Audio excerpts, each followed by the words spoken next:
Change ആകും, വേറെ range ആകൂ. മൈജി ഫ്യൂച്ചർ. IELTS ഇനി റിസൾട്ട് ഉള്ളിടത്ത് പഠിക്കാം. Neethu's academy, the best language academy in Kerala. നമസ്കാരം. പുത്തൻ സിനിമയുടെ വിശേഷങ്ങൾ പങ്കുവയ്ക്കാൻ രണ്ടതിഥികൾ, രണ്ടുപേരും ഏറ്റവും വേണ്ടപ്പെട്ടവർ. രണ്ടുപേർക്കും സ്വാഗതം. Thank you. ആഷിഖ് ഉസ്മാന്റെ 15ാമത്തെ സിനിമ അല്ലേ? സിനിമയുടെ പേര് ഏത്? ശുക്രസമയം. അതെ അതെ അതെ അതെ സമയം നോക്കിച്ചതാ. സമയം നോക്കിയിട്ടാണോ വന്നത്? പിന്നെ അല്ലെങ്കിൽ ഇവന്റെ ഡേറ്റ് കിട്ടുമോ? ഓ 2 വർഷം എടുത്ത് ഈ പടം ഇതാവാൻ അല്ലേ, കരക്കടിപ്പിക്കാൻ രണ്ടുപേരെയും കൂടെ ഒന്ന്. എനിക്ക് തോന്നുന്നു തല്ലുമാല കഴിഞ്ഞപ്പോൾ തൊട്ട് തന്നെ ഒരു ആലോചന ഉണ്ടായിരുന്നു അതിന്റെ അസോസിയേഷൻ വെച്ച് ചെയ്യാൻ. അതുപോലെ കെട്ടുവളാൻമാലയുടെ തങ്കമുണ്ട് ഇതിനകത്ത്. അതെല്ലാം കൂടെ ചേർന്നൊരു സിനിമയാണല്ലോ. അപ്പൊ ഈ പറഞ്ഞാൽ ഒത്തിരി സമയം എടുത്തിട്ട് ആണ്. ഒരുപാട് സമയം എടുത്തു ഇതിന്റെ. തല്ലുമാലയ്ക്ക് മുന്നേ തന്നെ ഇതിന്റെ ഡിസ്കഷൻസ് തുടങ്ങിയിരുന്നു. തങ്കം നമ്മൾ രണ്ടുപേരുടെ അടുത്തും വന്ന് ഇതിന്റെ സ്ക്രിപ്റ്റ് പറഞ്ഞു. പിന്നെ അതിനുശേഷം ഞങ്ങളെ രണ്ടുപേരുടെയും ഡേറ്റ്സ് ഒരുമിച്ച് വന്നു. കാര്യം ഇതിൻ്റെ അകത്ത് 87 സീനുണ്ടെങ്കിൽ 87 സീനിലും ഞങ്ങൾ രണ്ടുപേരും ഉണ്ട്. ഒരു ദിവസത്തെ ഷൂട്ടിങ് തുടങ്ങണമെങ്കിൽ ഞങ്ങൾ രണ്ടുപേരും വരണം. ഒരാൾക്ക് പനിയാണെങ്കിൽ അന്ന് ഷൂട്ട് നടക്കില്ല. അപ്പം അത്രയും ഞങ്ങൾ രണ്ടുപേരും ഉണ്ട്. അപ്പം അങ്ങനെ ഒരു ഡേറ്റ്സിലേക്ക് എത്താൻ വേണ്ടി കുറേ സമയം നമുക്ക് എടുക്കേണ്ടി വന്നു. പിന്നെ എനിക്ക് അപ്രതീക്ഷിതമായിട്ടൊരു ആക്സിഡന്റ് ഉണ്ടായി. ഒരു 4 മാസത്തോളം അങ്ങനെ പോയി. വീണ്ടും നമ്മൾ ഈ ഡേറ്റ്സ് സോർട്ട് ചെയ്ത് വരേണ്ടി വന്നു. പിന്നെയാണ് ഞാൻ ഈ ആക്സിഡന്റിന് ശേഷം ഞാൻ ജോയിൻ ചെയ്യുന്ന ഫസ്റ്റ് സിനിമ അഡിയോസ് അമീഗോ ആണ്. അതല്ലേ, ബോസ് ഇല്ലാതെ നടക്കൂല. ബോസ് ഇല്ലാണ്ട് കൂട്ടാറില്ല. ബോസ് വേണമല്ലോ. ബോസിന്റെ പുറകെയാണല്ലോ ഇവിടുത്തെ യാത്ര.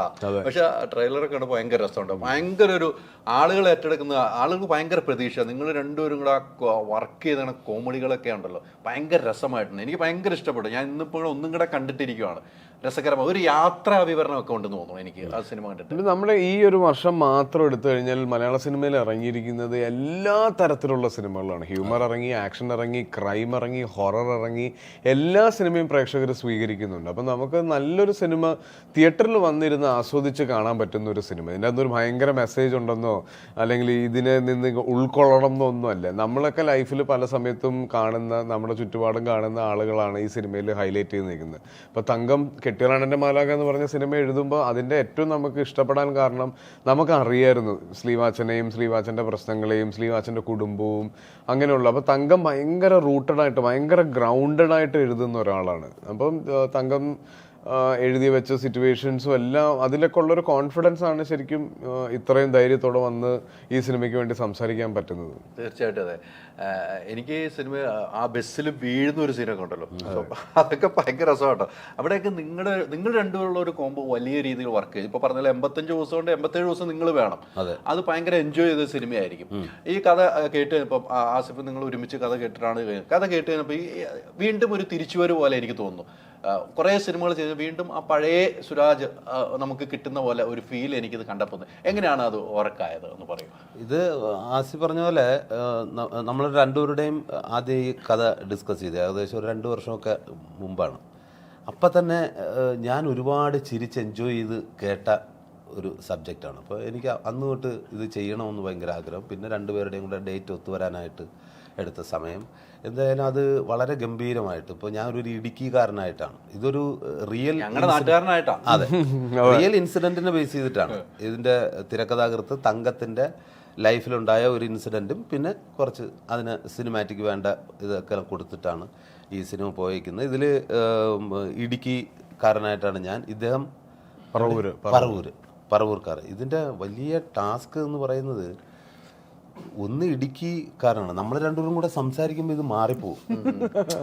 അതുകൊണ്ട് പരമാവധി ആ റിഹേഴ്സൽ സമയത്ത് നമ്മൾ മിണ്ടാതിരിക്കും. അവിടെ മാത്രമാണ് നമുക്കിത് കിട്ടുന്നത്. അല്ലാതെ സംസാരിക്കുമ്പോൾ ഇദ്ദേഹത്തിൻ്റെ സ്ലാങ് എനിക്ക് കയറും, എൻ്റെത് ചിലപ്പോൾ അവന് കയറും. അങ്ങനെ എന്താ രസകരമായിട്ടുള്ള ഒരു ടീം വർക്കായിരുന്നു അത്. ശരിക്കും ഒരു ട്രാവലായിരുന്നു. കാരണം ഈ സിനിമയ്ക്ക് മൊത്തത്തിലൊരു ട്രാവൽ സ്വഭാവമുണ്ട്. ഞങ്ങളിത് ഷൂട്ട് തുടങ്ങുന്നതും സിനിമ തുടങ്ങുന്നതും വൈറ്റ്ല ഹബ്ബിൽ നിന്നാണ്. വൈറ്റ്ല ഹബ്ബിൽ ഷൂട്ട് ചെയ്യാന്ന് പറഞ്ഞ, വൈറ്റ്ല ഹബ്ബിൽ നിന്ന് നമുക്ക് ബസ് കയറി പോകണമെന്ന് തന്നെ നമുക്ക് ആലോചിക്കാൻ പറ്റില്ല. അവിടെ ഒരു ഷൂട്ടിംഗ് ഒന്ന് ആലോചിച്ച് നോക്ക്. അപ്പോൾ അവിടെ നിന്ന് നമ്മൾ ഷൂട്ട് തുടങ്ങി ഏകദേശം ഒരു സീൻ ഓർഡറിൽ തന്നെയാണ് ഈ സിനിമ ഷൂട്ട് ചെയ്ത് പോയത്. വൈറ്റ്ല, ചേർത്തല, ആലപ്പുഴ, കൊല്ലം, കൊല്ലത്ത് നിന്ന് ആദ്യം തിരിച്ച് ആലപ്പുഴയ്ക്ക് വന്നു. പിന്നെ എറണാകുളത്ത് ഷൂട്ടുണ്ടായിരുന്നു. അപ്പോൾ ഈ സിനിമയുടെ ഒരു പോക്ക് പോലെ തന്നെയായിരുന്നു ഇതിൻ്റെ ഷൂട്ടിംഗ് ഉണ്ടായിരുന്നത്. അപ്പം ഞങ്ങൾക്ക് ശരിക്കും ഒരു ട്രിപ്പായിരുന്നു. ഞങ്ങൾ ഒരു നല്ലൊരു ശതമാനം കാറിനകത്ത് തന്നെയായിരുന്നു. യാത്രയായിക്കോട്ടെ, ലൊക്കേഷൻ ഷിഫ്റ്റ് ആയിക്കോട്ടെ, നമ്മൾ ഒരുമിച്ചാണ് ട്രാവൽ ചെയ്യുന്നത്, താമസിക്കുന്നത് ഒരുമിച്ചാണ്. അപ്പോൾ അത് ശരിക്കും ഞാനും സുരാജേട്ടനും പരിചയപ്പെട്ടിട്ട് ഇപ്പം ഞാൻ സിനിമയിൽ വന്ന് ബെസ്റ്റ് ഓഫ് ലക്കിലാണ് ഞങ്ങൾ ആകെ ഒരു ഫ്രെയിമിൽ ഒരുമിച്ച് വന്നിട്ടുള്ളത്. അപ്പോൾ ആ സമയം മുതലുള്ള ഒരു സൗഹൃദം പല സ്ഥലങ്ങളിലും ഞങ്ങൾ കാണാറുണ്ട്, പല ആഘോഷങ്ങളുടെയും ഭാഗമാവാറുണ്ട്. പക്ഷെ ഞങ്ങൾ ഒരുമിച്ചൊരു സിനിമ ചെയ്തിട്ടില്ല എന്നുള്ളത് ഞങ്ങൾക്ക് രണ്ടുപേർക്കും വിശ്വസിക്കാൻ പറ്റാത്തൊരു കാര്യമാണ്. അത് ഞാൻ ഇന്ന് എടുത്ത് നോക്കി, നിങ്ങൾ ഒരുമിച്ചൊരു സിനിമയിൽ എത്ര വർഷമായി എന്നുള്ളതാണ്. അപ്പൊ ഞാനും അങ്ങനെ ഞങ്ങൾ ഇപ്പൊ എണ്ണം പറഞ്ഞു നോക്കുകയാണെങ്കിൽ ഞങ്ങൾ രണ്ടുപേരും മത്സരിച്ച് സിനിമകൾ അഭിനയിച്ചുകൊണ്ടിരിക്കുന്നുണ്ട്. ഒരു വർഷത്തിൽ തന്നെ 4ഉം 5ഉം പടങ്ങൾ ഇറങ്ങിയ വർഷങ്ങളുണ്ട്. അതിൽ കൂടുതൽ സിനിമകളിൽ ക്യാരക്ടേഴ്സ് ചെയ്തിട്ടുണ്ട്. അപ്പൊ അത്രയൊക്കെ സിനിമ ചെയ്തിട്ടും സുരാജന്റെ കൂടെ ഒരു ത്രൂ ഔട്ട് ഒരു ക്യാരക്ടർ എനിക്ക് ചെയ്യാൻ പറ്റിയിട്ടില്ല. അപ്പൊ അത് ആ കാത്തിരിപ്പ് ശരിക്കും ഈ ഒരു സിനിമയ്ക്ക് വേണ്ടിയിട്ടായിരുന്നു. ഇനി ഒരു 1.5 വർഷത്തേക്ക് തമ്മി കാണരുതെന്ന് പറഞ്ഞിട്ടാണ് ഞങ്ങൾ തമ്മിൽ കാണരുത് പറഞ്ഞത്. അതാണ് എനിക്ക് ഇഷ്ടപ്പെട്ടത്. പക്ഷെ നിങ്ങൾ തമ്മിലുള്ള കോംബോ, അതിനകത്ത് വാർത്തകൾ തന്നെ, ഞാൻ ഇപ്പോൾ കുറേ വെബ്സൈറ്റിൽ വാർത്തകൾ നോക്കിയപ്പോൾ നിങ്ങൾ തമ്മിലുള്ള കോംബോനെ കുറിച്ച് മാത്രമാണ് എഴുതിയിരിക്കുന്നത്, എല്ലാം ഓൺലൈനും എഴുതിയിരിക്കുന്നത്. അത് ഭയങ്കര പ്രതീക്ഷയാണ്. നിങ്ങൾ ഒരുമിച്ച് എന്നുള്ളൊരു സാധനം ഈ പറഞ്ഞാൽ എത്ര നമ്മൾ ചെയ്ത കഥാപാത്രങ്ങളെല്ലാം അങ്ങനെയായിരുന്നു. എല്ലാവർക്കും റിലേറ്റ് ചെയ്യാൻ പറ്റുന്ന കഥാപാത്രങ്ങളാണ് കൂടുതലും ഇദ്ദേഹവും ഞാനൊക്കെ ചെയ്തിട്ടുള്ളത്. അല്ലാതെ ഭയങ്കര മറ്റേ അമാനുഷിക പരിപാടിയൊന്നും ഇതുവരെ വന്നിട്ടില്ലാത്തതുകൊണ്ടും ഇതിൽ തിരക്കഥാകൃത്ത് വളരെ റിയൽ ആയിട്ടുള്ളൊരു മനുഷ്യനായതുകൊണ്ടും അദ്ദേഹം ജീവിതത്തിൽ സഞ്ചരിച്ച പല ഇൻസിഡൻറ്റും ഇതിൽ കോർത്തിണക്കിയിട്ടുള്ളതുകൊണ്ടും ഇത് എവിടെ എൻ്റെ കഥാപാത്രത്തിനെയും ഇദ്ദേഹത്തിൻ്റെ കഥാപാത്രത്തിനെയും ലോകത്തെ എല്ലാ സ്ഥലത്തും കാണാം എന്നുള്ളത് കൊണ്ടും ഇതുവരെ വരാത്ത ഒരു ജോണർ സിനിമയാണ് എന്ന് നമ്മൾ അവകാശപ്പെടും. തീർച്ചയായിട്ടും. ഈ യാത്ര ചെയ്യുന്ന സിനിമ, ട്രാവൽ സിനിമകൾ ഒത്തിരി വന്നിട്ടുണ്ട്. അതൊക്കെ വലിയ സീരിയസ് മാറ്ററുകളൊക്കെ ആയിട്ടാണ്. ഇത് മൊത്തം കോമഡി ആയിട്ട് വരുമ്പോഴാണ് അതിൻ്റെ ഒരു രസകരമായ മുഹൂർത്തങ്ങൾ ഉണ്ടാകുന്നതാണ് എനിക്ക് തോന്നുന്നത്. ഇതിൽ കോമഡി എന്ന് പറഞ്ഞാൽ സിറ്റുവേഷൻസ് കോമഡി ആയിട്ട് വരുന്നത്. ഈ യാത്രയുടെ പേർപ്പസും എല്ലാം ഇതിനകത്ത് എവിടേക്കോ ഒരു സീരിയസ്നെസ് ഒക്കെ ഉണ്ട് എന്ന് എനിക്ക് തോന്നുന്നു. പക്ഷെ ഈ യാത്ര ഇവരിത് ഫേസ് ചെയ്യുന്ന രീതി, ഇവരിടപഴകുന്ന ആളുകൾ, അപ്പോൾ അവരൊക്കെ ആയിട്ടുള്ള കാര്യം, വേറെ ഒന്നിനെ പറ്റിയും ചിന്തിക്കാതെ ഒരു കാര്യത്തിന് ഇറങ്ങിത്തിരിക്കുന്ന ഒരാളും അയാൾ കൂടെ കൊണ്ടുപോകാൻ, അല്ലെങ്കിൽ അയാൾ മീറ്റ് ചെയ്യുന്ന ഒരു സുഹൃത്ത്, അവരുടെ യാത്ര, ആ ഉദ്ദേശം, അതിന്റെ വിക്ടിമാവുന്ന കൂടെയുള്ള കുറെ ആളുകൾ. അപ്പൊ അങ്ങനെയൊക്കെ വരുന്നതുകൊണ്ട് സ്വാഭാവികമായിട്ടും അതിൻ്റെ അകത്ത് കുറെ ഹ്യൂമർ സീക്വൻസസ് ഉണ്ട്. നമ്മൾ മാത്രമല്ല, കുറച്ച് ആൾക്കാരുണ്ട്. അനക്കയുണ്ട്, വിനീത് തട്ടിലുണ്ട്, റാഫി സാറുണ്ട്, പിന്നെ ഷൈൻ ടോം ഉണ്ട്.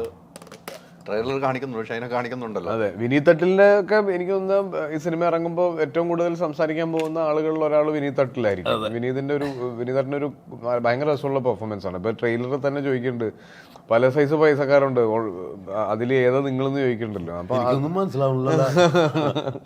വേറെ ഒരു സീൻ എനിക്ക് ട്രെയിലർ കാണാൻ, കണ്ണാടി വെച്ചിട്ടുള്ള കളിപ്പിക്കുന്ന രസകരമായിട്ട് സാധനം എനിക്ക് തോന്നിട്ട്. അത് ചെയ്യാത്തൊരു സാധനങ്ങളാണ് ചെയ്യുന്നത്. അതാ, ഞാനും ഇത്രയും ലൗഡായിട്ടൊരു ക്യാരക്ടറും ഞാനും പിടിച്ചിട്ടില്ല.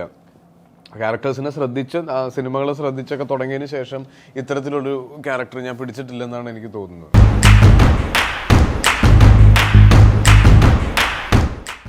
ചേഞ്ച് ആകും, വേറെ റേഞ്ച് ആകൂ.